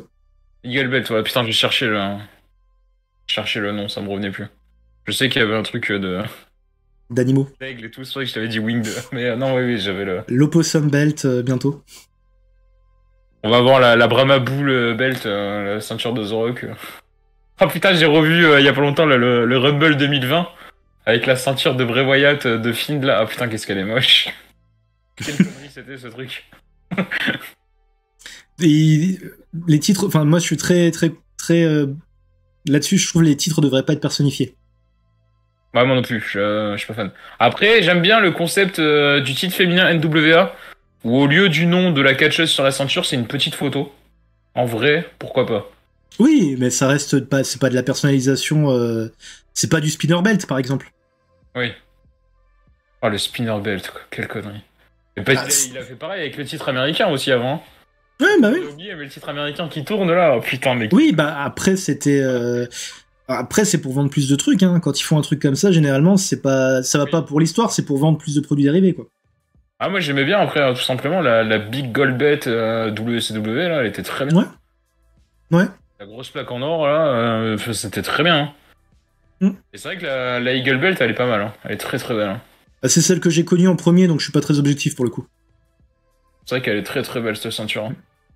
Après la grosse ceinture avec le logo WWE là qu'il y a eu dans l'année, enfin La Disputed. génération, là, en vrai c'était pas mal quoi. Enfin ça allait quoi. C'était pas Oui. horrible. Hein. Non, mais là, en fait, encore une fois, quand ils ont fait la ceinture pour Raw et la fin de ceinture pour SmackDown, le truc, c'est que du coup, effectivement, ça fait plus de produits dérivés. Si tu les collectionnes, t'es obligé de les acheter tous les deux, c'est... Mais le problème, Là, c'est que je trouve que les ceintures actuelles, elles sont trop basiques. Elles ont rien qui... Elles sont Ouais. trop carrées, quoi. Ouais. À voir, hein. Je suis pas... Puis c'est les mêmes, quoi. C'est Oui. les mêmes ceintures, quoi. Enfin, Ouais, bah bon. c'est le même design, quoi. Enfin, il y a peut-être 2-3 détails, mais c'est la même chose, quoi. C'est la vie. Voilà, on a fini de parler de WWE pour cette semaine. Donc ça a été quand même beaucoup plus court que la semaine dernière, hein, faut quand même se le dire. Oui. La semaine dernière, on est revenu sur le Rumble, hein, donc c'était forcément un petit peu... Ouais, je pense qu'on finira pas 22h30, hein, je te le dis tout de suite. On va essayer de finir, on va essayer de finir vers 22h max. 22h, on a fini, je pense. Continuons alors, enchaînons. Du coup, All Elite Wrestling, qui est quand même la deuxième grosse compagnie américaine, donc faut quand même qu'on en parle. On a Keith Lee qui est absent des écrans depuis quelques semaines, à savoir qu'il est pas blessé. Hein. Il est juste, c'est juste in kayfabe en fait, la blessure. Il vend de l'attaque. Putain, c'est qui l'a attaqué? Je sais plus. J'ai plus la- Swerve Strickland. Ah oui, Sir Strickland. Ah oui, avec son nouveau clan là, putain. C'est vrai. C'est vrai qu'il y a ça aussi, le clan de Strickland. Et Keith Lee devrait faire son retour prochainement. Je pense qu'ils vont faire un Strickland contre Keith Lee pour Révolution. Donc, Ouais, ça bah va oui, passer, c'est probable. bientôt. Keith Lee qui revient bientôt pour construire le match à Révolution, sachant que Révolution c'est dans pile un mois à peu près, enfin un peu moins. Oui, ouais, là pour le coup, ils ont la marge. Hein. Donc Il va sûrement revenir à Rampage ou une connerie comme ça. C'est que comme ils ont un pay-per-view tous les 3 mois, ils ont le temps de construire quoi. Ouais. Moi j'aime bien le concept du pay-per-view tous les 3 mois, hein, honnêtement. Oui, et puis du coup, ils ont quand même des bons gros matchs et des grosses rivalités qui se jouent aussi hors pay-per-view, et c'est plutôt pas mal. En fait, le seul problème que j'ai avec la EW, c'est que leur roster est tellement blindé qu'il y a des mecs que tu vois plus, quoi. Ouais. Et qu'il y a trop de champions aussi. Ouais, c'est vrai. Ouais, c'est vrai, c'est pas faux. Ils ont pas assez d'heures de programme en fait, il faudrait que Rampage ça dure 2 heures. Ouais. Peut-être que si tu fais durer Rampage 2 heures, tu sépares le roster en deux, ça serait peut-être plus logique. Ouais, et puis bon, ils ont aussi après ils ont aussi AEW Dark et Elevation, mais bon, c'est pareil, c'est des shows Ouais, YouTube ça, quoi. en fait, Dark et Dark Elevation, c'est les shows tryouts quoi. C'est Ouais. rare qu'il y ait vraiment des matchs. Bah il y a des bons matchs hein, il y a quelques semaines, il y avait Il y en a, oui. il y avait un Kenny Omega contre j'arrive plus à me rappeler le nom japonais. Je suis désolé ce soir, je suis pas dans un état normal. Konosuke Takeshita, ça. Ouais. Ok. Qui était très bon avec Omega et c'était à Elevation. Takeshita, il est trop fort. Oui. Je suis pas fan des titres trio. Bah Moi, j'aime bien. c'est oui, enfin le truc oui. Moi j'aime bien. WWE, pendant un moment, il faisait beaucoup des matchs 3 contre 3 d'ailleurs. Il y a eu une époque où il y en avait beaucoup. Ouais.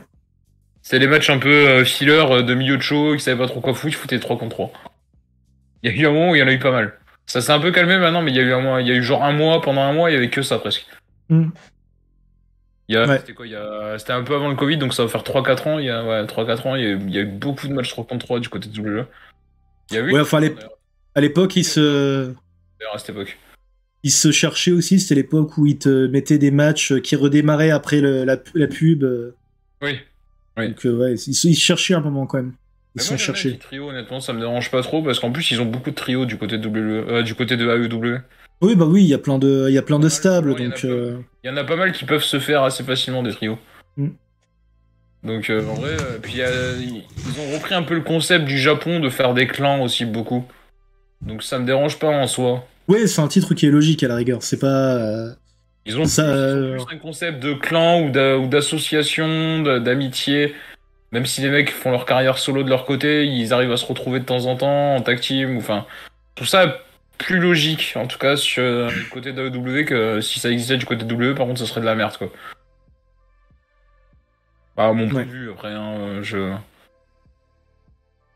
On a la suite. La suite, c'est de la Ring of Honor. Et comme c'est un peu lié à AEW, on est obligé d'en parler. Ouais, c'est le coiffeur, d'accord. Attendez, excusez-moi, j'ai eu un message. Je suis désolé, j'ai eu un blanc. Il y a un truc qui s'est lancé sur mon portable. Vas-y. Hein. Je suis désolé. Ring of Honor, qui est forcément lié à AEW vu qu'ils ont été rachetés depuis. Ça fait combien de temps? Ça fait un an maintenant. Je sais pas si ça fait déjà un an. Bon, on est pas loin. Ouais, ça s'est passé tellement vite. En tout cas, c'était l'année dernière. Oui. Du coup, Ring of Honor devrait débuter ses tappings télé fin février. Ah. A priori, ça sera au studio Universal, là où ils enregistrent les shows AEW Dark. Ancienne salle de la TNA d'ailleurs, à l'époque. C'est pas trop illogique. Ça me surprend pas. Je pense qu'ils vont faire d'ailleurs double tapping Ring of Honor à AEW Dark. Je pense pour les coups, je pense que ça serait assez logique aussi. De faire sur un week-end, une journée ils font les tappings Ring of Honor, le lendemain ils font les tappings AEW Dark, ça paraîtrait assez logique. Bah, les AEW Dark, ils les font. Ah non, c'est plus le cas, c'est à l'époque. J'allais dire, ils les font après Dynamite et Rampage, mais non, justement, ils ont changé leur. Qu'ils enregistrent après. C'est après Rampage, puisque les. Ils enregistrent avant Dynamite, je crois. Il me semble. Après, ils ont Après, je sais pas comment ils gèrent ça, ils ont du décalage. Ils ont du décalage, ils ont des trucs qui étaient enregistrés il y a quelques semaines. Les Dark Elevation, je sais plus, pas tant que ça, je crois. Dark... Là, il y avait eu entre guillemets une mini incohérence. C'était Peter Avalon qui s'est coupé les cheveux. Et du coup, une semaine, il avait les cheveux coupés et tout. On l'avait vu dans BT aussi. Des fois, il doit avoir des fois pas. Ouais, voilà. Et la semaine d'après, il était de nouveau avec les cheveux longs. Donc, c'est surtout les AEW Dark, par contre, qu'ils enregistrent 4-5 épisodes d'avance. Et des fois, même, ils diffusent l'épisode bien après. Enfin, ils sont pas forcément diffusés dans l'ordre. Ouais, bah après, ils s'arrangent pour recouper les trucs. Je sais aussi qu'ils avaient... Alors, je sais pas si ça va être diffusé, parce que du coup, maintenant, ça doit quand même être obsolète. Mais à l'époque, t'avais Tony Khan qui avait dit que les matchs qui avaient été enregistrés pendant le truc, la croisière de Jericho, étaient canons et seraient diffusés, peut-être. Enfin, tu vois, mais c'était il y a... Ils les mettront peut-être sur leur futur network, après. Ouais, peut-être. Parce que du coup, maintenant, c'est plus... même au niveau des storylines, c'est plus raccord. Tu les balances sur le network, tu fais une soirée spéciale, on diffuse des matchs inédits qui n'ont jamais été diffusés. Voilà. Tu les fous dans le désordre, tant pis, tu sais que c'est des matchs qui sont enregistrés depuis longtemps. Ils les ont, quoi, ils les ont quelque part. Les premiers tappings de Ring of Honor devraient couvrir les shows jusqu'au 31 mars, qui est la date de Supercard of Honor. Donc, en gros, ils vont enregistrer un mois de show, quoi. Oui, comme Impact fait régulièrement. Ouais.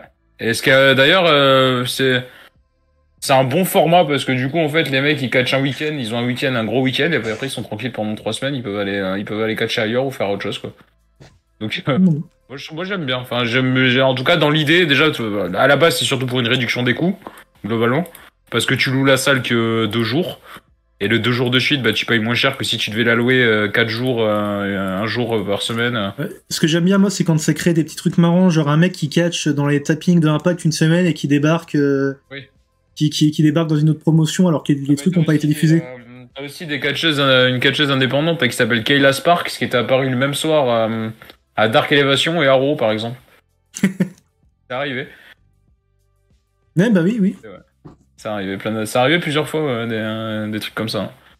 Ouais, mais ça faire une recrude dans le métier. Moi, ça me fait marrer. C'est pas des délieux, hein. C'est juste que c'est là où tu vois le jeu, et puis le fait que les plupart soient pas des contrats, que ce soit juste des trucs à l'apparition. Je me souviens des réactions de Rick Root qui apparaît à Raw et à Nitro le même soir. C'était. Ouais, surtout qu'il avait pas la même, gimmick. Genre, je crois qu'il avait la barbe sur un truc et était complètement rasé sur l'autre. C'est incroyable parce que vu que le Raw il était pas en direct, exceptionnellement le Raw était pas en direct et le Nitro en direct, enfin c'était. C'est fun. C'est fou. Bref, du coup ensuite lors de Dynamite cette semaine qui a eu lieu hier, je sais que tu l'as vu il y a très peu de temps, juste avant le podcast. Du coup, t'as les idées fraîches sur ça. On a les Guns qui ont vaincu The Acclaimed pour remporter les Tag Team Championship. D'ailleurs, apparemment, ils ont volé le match, hein, d'après ce que j'ai compris, parce que même la EW a tweeté que les Guns avaient volé le match. C'est le premier règne de Colton Gunn et Austin Gunn qui mettent fin au règne de 140 jours de The Acclaimed. À la base, j'ai pensé, je pense que les Guns vont être champions de transition et que c'est en attendant le retour de FTR. Je le sens gros comme une maison, ça. D'ailleurs, ils ont fait un tweet. Attends, faut que je te retrouve le tweet. Vas-y, meuble un peu si tu veux, 2 secondes. Alors, meuble, je vends une commode Louis XV, des chaises de bureau. Qu'est-ce qu'ils ont tweeté? Ils ont tweeté un truc comme ça. Ah, ils ont tweeté justement Austin Gunn, qui a tweeté Top Guns Out. Oui, non, ça, je pense que ça va... Typique à FTR. Je pense que ça va repartir sur du FTR, les Guns, vu que justement ils ont été... Est-ce que des révolutions? Je suis pas sûr. Non, peut-être pas, mais honnêtement, je les vois pas rester champions très longtemps, les Guns. Je les sens comme des champions de transition. Je peux me planter, mais je pense que ça va être des champions de transition. Je suis pas méga fan des Guns, hein. Je trouve que c'est des têtes à claque, hein, vraiment. Bah, ils jouent bien le rôle, en fait. Oui, après... Par contre, putain, je voudrais avoir la forme physique de Billy Gunn quand j'aurai son âge. Hein. Billy Gunn, il est incroyable. Hein. Ouais. En plus, il est baraque, mais quand tu le voyais du côté de WWE, que tu le voyais aux côtés des Big Show, des machins, des Triple H, tout ça, tu dis mais en fait le mec c'est un mec lambda, mais en fait il est baraque de ouf. Hein. Ah oui. Puis encore une fois, c'est encore là où tu vois la EW, ils ont un certain talent à utiliser les catcheurs plus anciens, parce que du coup quand il fait des matchs, c'est pas dégueulasse. Hein. Évidemment il fait pas du Danielson, mais ses matchs sont... Il est bien utilisé, en fait. Ouais, moi, j'aime bien. Hein. On a Claude qui dit qu'il est en retard sur la EW, je pense qu'il a moins de retard que moi. Mais... Ah, t'es pas au courant pour le titre de champion du monde de Hulk Hogan, du coup? Ah, t'es pas au courant du retour de Goldberg sur les rings de la EW, putain. C'est quelque chose, hein. Ça arrivera un jour. T'as un truc, hein. Le pire de tout, c'est qu'en vrai... Comme les Bucks sont super fans de Goldberg, ce serait vraiment presque pas étonnant qu'un jour Goldberg, tu le vois sur un show EW. Avec Chris Jericho qui... Non, je crois pas. Peut-être pas pour catcher, mais peut-être pour un segment ou un truc comme ça. Honnêtement. Mais vraiment, les Guns sont super fans de Goldberg, hein, c'est un truc de fou. Hein. Les Guns, t'as dit... Ils copient Goldberg, hein, des fois. T'as dit les Guns. Je veux dire les Bucks. Oui, les Bucks, pardon. Oui. Non, parce qu'on parlait des Guns juste avant. Les Bucks. Non, mais Hogan, c'est pas une question de jambes, il a plus de 65 ans maintenant, il est plus en état. Il est vraiment plus en état, quoi. Ce serait pas étonnant qu'il finisse sur chaise roulante d'ici 10 ans, hein, honnêtement. Malheureusement, voilà, hein. Comme ça. Hein. Les catcheurs, généralement, surtout quand ils ont des longues carrières et qu'ils poussent plus que ce qu'ils devraient. Bah, il pousse, il a arrêté de catcher, ça fait facile 5-6 ans, quand même. Enfin, ouais, mais je veux dire, il a poussé plus loin que ce qu'il aurait dû, quand même. Hein. Oui. Undertaker, je pense qu'il a arrêté vraiment à l'extrême limite d'aller trop loin, quoi. Ouais, non, effectivement, ouais. Surtout les jambes, quoi. Tu vois. Bah, regarde Ric Flair, hein. Ric Flair, Ric Flair, c'est peut-être un autre débat. Il était quand même peut-être un peu plus en forme, je sais pas. Ah, il a fait son dernier match l'année dernière, quand même. Hein.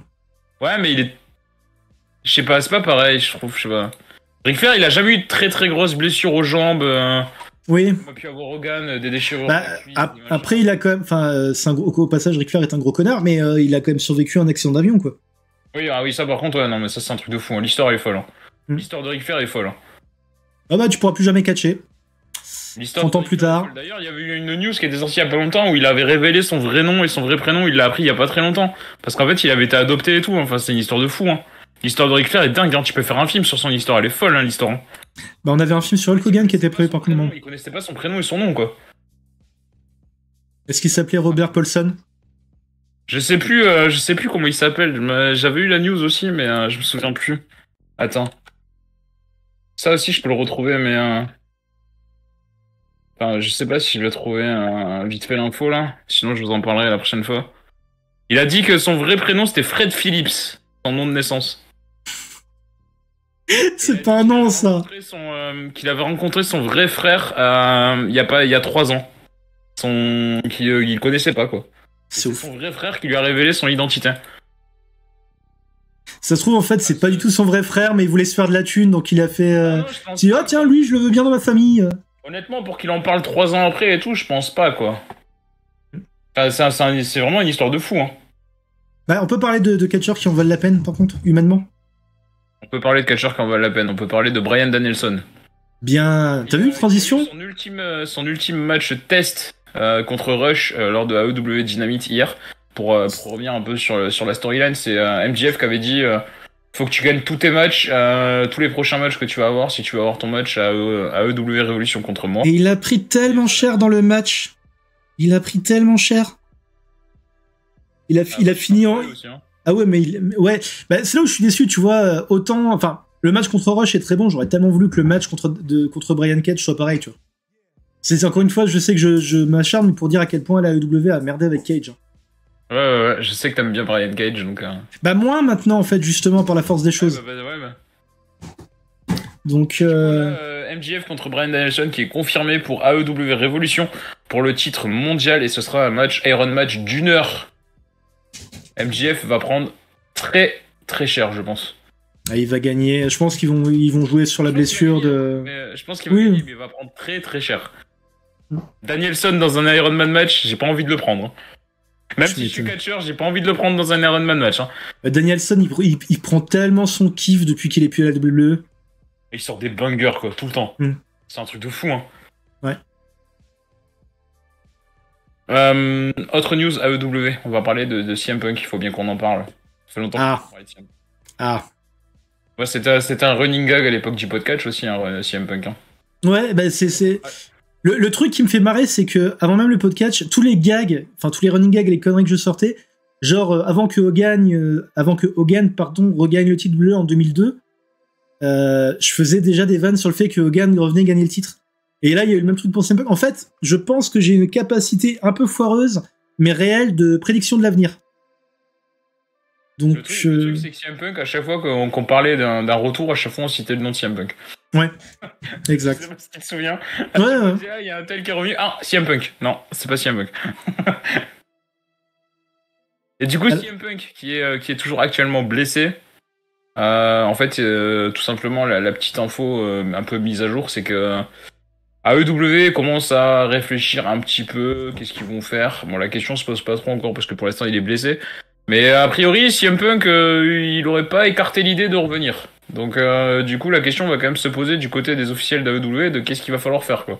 Est-ce qu'ils le font revenir? Est-ce qu'ils le libèrent de son contrat? Enfin, il va falloir faire quelque chose. Donc la question va se poser très prochainement, quand même. Le truc, en fait, c'est que tout simplement, je sais pas comment ça se passe dans les coulisses des trucs de catch, mais là, j'ai envie de dire, le truc à faire, c'est simplement d'être une personne adulte et puis de discuter... Oui, bah je pense que c'est ce qu'ils vont faire déjà dans un premier temps. C'est ce qu'il faut faire, quoi. Ça me paraît logique.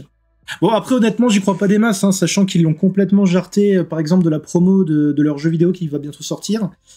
Donc... Ils l'ont viré du roster. Hein, Alors, on sait pas s'ils l'ont viré du roster, du coup, parce de toute façon, on n'avait pas d'image de lui avant, mais pendant des mois, on avait la pochette du jeu où il était devant, et là, depuis qu'il y a eu l'histoire et qu'il s'est blessé, tout ça, il est plus sur la pochette du jeu. Donc... à la limite. Ah oui. Puis surtout qu'à un moment, il y avait quand même, si j'ai bien compris, les Bucks et Omega qui voulaient pas rester si lui restait. Enfin, tu vois, c'était vraiment... Ça se trouve, on va se retrouver dans un an avec Omega et les Bucks à la WWE et puis CM Punk à la WWE, quoi. C'est qu'on a insisté pour le faire venir à la base. Hein. C'est ça que c'est un truc de fou, quand même. Hein. Tu peux faut faire quelque chose, tu peux te permettre de faire le con comme ça en backstage. Ouais, bien sûr. Non, mais CM Punk, ça a toujours été... CM Punk, il a toujours été assez problématique en backstage, hein, de toute manière, hein, quoi qu'on en dise, hein, tu peux l'aimer, tout ce que tu veux. À la Ring of Honor, ça s'est pas bien passé. La Pro Wrestling Guerrilla, ça s'est pas bien passé. WWE, ça s'est mal terminé. Enfin, il a toujours été assez problématique. Hein. Impact Wrestling, on pas voulu le garder parce que, bah, pareil, hein, il prenait trop le boulard. Enfin, voilà, c'est toutes les compagnies où il est passé, à chaque fois, il y a eu un problème, quoi. Donc, il y a quand même une raison au bout d'un moment. Bon, après, la WWE, ils ont quand même été bien salauds avec lui, quand même. Oui, non, mais ça, je veux bien, mais je pense qu'il y a quand même eu des problèmes aussi, quoi. Ouais, non. À la limite, c'est peut-être à la WWE que ça s'est peut-être le mieux passé, c'est peut-être la WWE qui a le plus foiré, là, tu vois. Mais pour te dire, la Pro Wrestling Guerrilla, ils l'ont booké 2 fois, ils ont pas voulu le faire revenir parce que ils ont dit qu'il mettait une mauvaise ambiance et que voilà. Enfin, Ring of Honor, ça s'est pas forcément bien terminé non plus parce que voilà. Enfin, Impact Wrestling, comme je t'ai dit, ils ont pas voulu le garder parce qu'ils voulaient être booké plus, être plus haut dans la carte, alors que le mec il débutait presque sa carrière, donc bah ils le mettaient un peu comme enhancement talent et un peu de jobber et voilà, enfin de logique. Hein. Enfin voilà, c'est partout ça s'est mal passé quoi. Donc D'ailleurs, il reviendra jamais à la WWE quand on sait les tensions entre lui et Triple H. Bah, Triple H a été Triple H a dit qu'il était prêt à discuter avec lui. Hein. Moi, je suis pas sûr. Hein. C'est pas les relations entre les deux le problème qui fait que. Ça m'étonne. Ah, honnêtement, il y a 1 an, enfin avant que CM Punk revienne à W, je t'aurais dit jamais de la vie. Le problème maintenant, comme il a ouvert la porte en revenant à EW, je te dis peut-être. Never say never. En vrai, je te dis, c'est pas impossible. Alors, Declan, On dit, il reviendra jamais et qu'ils sont revenus, il y en a eu plein. Hein. Declan, on avance quand même dans la durée. Je te propose qu'on essaye d'accélérer un peu histoire de pas finir dans 3 heures. On a presque terminé, honnêtement. Il reste plus que 3-4 infos sur Impact Wrestling. Hein, donc ok, alors c'est bon. Vas-y, envoie la sauce. On va être largement dans les temps. On aurait pu même digresser 5 minutes de plus, honnêtement. On est large. Du coup, Impact Wrestling, on a 2-3 infos sur Impact Wrestling quand même aussi. 3e compagnie américaine, donc il faut aussi en parler. Impact Wrestling qui a activé une option de prolongation de contrat de Deonna Purrazzo. Donc elle avait une option sur son contrat, en fait, contrat qui a priori, je crois que d'après ce que j'ai compris, ça a terminé au 31 mars, son contrat. Et en fait, il y avait une option pour prolonger jusqu'à la fin de l'année. Enfin, moi, c'est ce que j'en ai compris. C'est pas trop détaillé dans les news, mais c'est ce qu'en ressortait en gros. Et en fait, ils ont activé l'option pour la prolonger jusqu'à la fin de l'année, sachant qu'il y a un intérêt grandissant de la plupart des compagnies pour la signer. Ce que je peux comprendre, même si c'est une grosse conne. Ça, c'est mon avis personnel. Je suis l'attitude enfin, la catcheuse et tout, j'aime beaucoup, j'aime pas la personne. Malheureusement, il y en a plein comme ça. Hein. Je vais pas te jeter la pierre. Je sais pas ce que t'en penses de Deonna Purrazzo, hein. Vraiment, je sais pas. Sur un ring, elle m'impressionne. Par contre, par transparence et par honnêteté, Impact, ça fait quelques mois que j'ai pu regarder. Mais sur un ring, je l'ai jamais trouvé mauvaise, donc... Ah, c'est une des pièces maîtresses quand même de la division féminine d'Impact Wrestling. Hein. Ouais, bah... Mickey James. Ils ont Mickey James forcément, Tasha Steelz, mais qui est un peu à l'écart en ce moment. Mais c'est vrai que ils tiennent un peu sur ça quand même, hein, presque. Hein. Après, pour être honnête, comme dit, j'ai Impact, je suis totalement... Je peux réagir en disant mon opinion par rapport à ce que j'ai vu par le passé, mais mon avis sera pas actualisé parce que j'ai pas vu Impact depuis... pareil, j'ai un an de retard, donc... Mais, la dernière fois que j'ai vu Impact, c'était encore Omega qui était champion, quoi. Ah oui, quand même, ouais. Non, mais moi, je suis... Ouais, non. Ah non, pardon, bah non, je suis con, c'était... j'ai pas vu la fin du règne de Christian, en fait. Ok. Moi, j'en suis à Moose qui est champion, là. Donc... avec Big Cass, enfin... W. Morrissey qui pour après. On se rend pas compte, mais en backstage, ça doit être chaud à gérer parce qu'il y a beaucoup de mecs avec des sales caractères. Il y en a pas. Alors, pour bosser dans le catch depuis 15 ans, je confirme. Je confirme. Il a son ego et son caractère, enfin, c'est... Malheureusement, enfin... Mais c'est vrai, enfin, tout le monde veut être plus haut que ce qu'il est, de toute manière, enfin, c'est comme ça, hein. C'est de la nature humaine, de toute manière, enfin, Les mecs veulent réussir absolument, donc il y en a qui sont prêts à écraser d'autres personnes, il y en a qui sont un peu plus humains que d'autres, c'est comme ça, enfin... Ouais. Tout à fait. Mais, enfin, tu le vois dans la vie de tous les jours, en fait, le truc, c'est que ce qui se passe en backstage n'est qu'une prolongation de ce qui se passe des comportements des gens dans la vie de tous les jours, quoi. Ah oui, bah oui. Il y a des gens qui donnent leur avis et après qui sont ouverts au fait que les gens ont un avis différent. Il y a des gens qui donnent leur avis et qui veulent l'imposer, quoi. Donc, c'est... Voilà, c'est une prolongation des comportements de la vie de tous les jours. Hein. C'est ça. Donc forcément, dès que t'es en groupe, t'as qu'à voir un groupe de collégiens que tu mets ensemble dans une même salle pendant 1 heure. Il y en a qui vont s'entendre bien, il y en a qui vont s'engueuler. Tu mets des catcheurs en backstage qui ont en plus de l'expérience et qui ont 30 ans de plus et et qui du coup ont de l'expérience sur la vie, bah forcément, bah, à des moments, ça part un peu en couille, quoi. Après, il faut aussi garder en tête que t'as beaucoup de catcheurs qui sont, entre guillemets, vraiment jeunes, hein, Aussi. donc ça joue aussi. Hein. Et il y en a qui sont fortement influençables aussi. Oui. Parce que justement, ils veulent se mettre bien auprès de certains, et du coup, ils se laissent influencer, et c'est comme ça qu'il y a des conneries qui arrivent. On reparlera pas du speaking out, notamment, qui vient un peu de... C'est une prolongation de ça. Hein. Parlons de trucs qui valent la peine. Parlons de trucs qui valent la peine. Oui, parlons de trucs qui valent la peine. Un gros show. Très gros show, justement, pour Impact Wrestling. Et New Japan Pro Wrestling, qui sont un peu associés en ce moment. Très gros show, du coup, pour le WrestleMania Weekend. On commence à y voir un petit peu plus clair sur le WrestleMania Weekend, sur les gros shows qui se mettent un peu en place autour de WWE. Donc on a NJPW et Impact Wrestling qui ont annoncé un show en commun qui s'appellera Multiverse United Only the Strong Survive. Ça aura lieu le 30 mars. Et on a déjà des gros matchs annoncés puisqu'on a Will Ospreay contre Mike Bailey, Moose contre Jeff Cobb et Josh Alexander contre Kushida. Ça promet. Je pense que ça peut être très très intéressant. Le Will Ospreay Mike Bailey. Moi c'est le Kushida. C'est le match de Kushida qui me vend du rêve. Ah ouais, non mais Mike Bailey va avoir d'ailleurs un WrestleMania Weekend très très chargé puisque le même jour que le show de Impact Wrestling, il affronte quand même Kota Ibushi à la Game Changer Wrestling, hein, le même jour. Donc le mec il va affronter Ibushi, Will Ospreay le même jour, tout va bien. C'est pas de pression, vraiment le mec, aucun problème. Il a explosé lui sa carrière les derniers. À savoir que moi j'ai fait un WrestleMania Weekend où j'ai regardé beaucoup de shows indie c'était il y a 5 ans, enfin c'était avant que Riddle signe la WWE, donc ouais c'était il y a bien 5 ans. J'ai fait un WrestleMania Weekend où j'ai regardé genre une quinzaine de shows indie, vraiment tous en direct, je me couchais à pas d'heure, enfin j'ai eu un rythme de vie absolument dégueulasse ce week-end-là. J'ai vu Riddle catcher 8 fois en un week-end. Et en fait j'ai vu plus Riddle en un week-end que ma propre famille, hein, vraiment. Enfin, j'avais l'impression de voir Riddle tout le temps en fait. C'est vraiment, il était partout. Il était partout. C'est le mec, il a 4 matchs par jour. C'est une dinguerie. Vraiment, c'est le WrestleMania Weekend, c'est vraiment.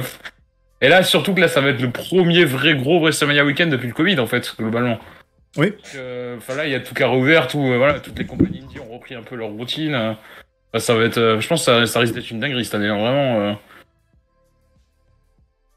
Je confirme, les news pour cette semaine, hein. On a fait le tour. Ah bah voilà. Du coup, si t'as des petits trucs à rajouter, des petites infos que j'aurais oublié, que t'as vu passer... Non, comme dit, je redis la même chose que j'ai dit la semaine dernière, hein, pour l'instant on est surtout à tourner sur des news. Faut nous laisser le temps de reprendre le rythme, mais on fera des sujets un peu différents.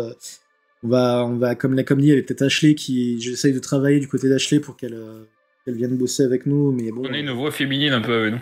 Ouais, bah oui, c'est ça. Et du coup, on va continuer. Merci à Claude de nous avoir regardé en live, en espérant que tu sois le premier de plein de personnes. Puis voilà, je vais essayer de travailler. Revenir la semaine prochaine. Oui, et puis à venir aussi quand je parle pas de catch, même si t'es peut-être moins intéressé par le jeu vidéo, je sais pas. Ouais, je sais pas si t'as follow, n'hésite pas. Ouais, il m'a follow cet après-midi et je remercie encore. Et puis voilà, hein, c'est que le début de Sacos Catch, mais on va essayer de faire un truc qui soit bien, qui soit carré. Et puis, déjà en 2 émissions, on est plus carré qu'à l'époque du podcast. Parce qu'à l'époque, on n'avait pas des micros. Il s'intéresse beaucoup à beaucoup de sujets sur le catch, puisqu'il est en train de faire une carrière sur TEW en 1987. Donc, waouh! Ah ouais, effectivement, ouais.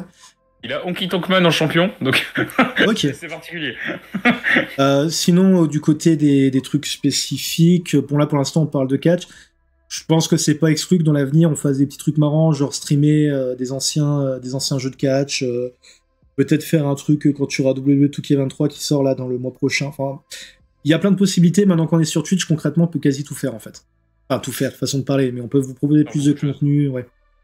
Puis voilà, hein, sinon, moi je te dis. Moi de mon côté, si je peux parler 2 minutes un peu de ce que je fais, ouais. Même si je fais des choses qui te plaisent pas trop en ce moment. On va pas qu'à moi. Pas qu'à moi, oui. Du coup, moi de mon côté, on est beaucoup sur Hogwarts Legacy en ce moment. Toujours du Gran Turismo 7, bien évidemment. On va reprendre Dakar Desert Rally la semaine prochaine. Et puis voilà, et puis un petit peu de Pokémon de temps en temps sur les derniers jeux Pokémon. Ah bah tiens, d'ailleurs, tant qu'on parle de Pokémon, je refais un peu mon auto-promo, mais demain après-midi, je serai de retour sur Pokémon Rouge-Feu. Putain, tu joues à Rouge-Feu? Bah en fait, le truc, c'est que je voulais faire un peu de rétro gaming, je me suis dit pourquoi pas, et puis Bah, là, par exemple, Pokémon Violet, comme je le connais pas trop, je me le fais tranquillement Ok. pour moi de mon côté, et puis voilà. Ok, moi je suis sur Écarlate, moi j'ai pas fait sur Violet. Parce que en fait, j'ai vu tout le monde qui faisait sur Violet, ça m'a saoulé. Du coup, j'ai fait Écarlate. Bah, j'ai les deux en fait, mais j'ai fait Violet parce que j'ai un des fils de ma chère et tendre qui y joue, donc voilà. Ok, ouais, c'est. Ouais. Et moi, du coup, j'ai fait Écarlate parce que tout le monde fait Violet, et du coup, ça m'a saoulé. Comme j'aime pas faire comme les autres, bah, j'ai fait Écarlate. Mais j'ai les deux aussi, hein, mais. Alors attends, excuse-moi. T'aimes pas faire comme les autres, je veux pas rentrer dans le débat, mais t'aimes pas faire comme les autres et pourtant tu fais ce que tu fais. Alors. Non, on n'en parle pas. On n'en parle pas parce que du coup, c'est un sujet qui est assez. C'est ça que je veux Oui, dire. bien sûr, oui. Mais oui, du coup, bah, on vous dit rendez-vous du coup la semaine prochaine en live. Ah, peut-être pas. Peut-être pas parce que justement, ma chère attendrait chez moi, donc je verrai si j'arrive à l'enfermer avec les enfants dans la chambre. Mais Sinon, on fait un autre jour, hein. oui, bon, on verra. Finalement. On verra. Dans tous les cas, vous retrouverez le live de cette semaine. C'est samedi, c'est ça? Samedi à 20h. Si tout va bien, c'est uploadé pour samedi 20h sur YouTube en replay. Ok, voilà. Tous les samedis. Tous Ok. les samedis 20h, normalement, si tout va bien. Ok. Bon, bah écoute. YouTube, des fois, il fait un peu ce qu'il veut, donc voilà. Ok. Bah écoute, encore une fois, bonne soirée à vous tous. Merci d'avoir regardé. Merci d'avoir regardé que ce soit en live ou en différé. Et puis, Declan, je te dis à plus. Bah, yes, hein, et puis à la semaine prochaine, normalement, si tout va bien. Et sinon, un prochain soir. Amen. Allez, ciao. À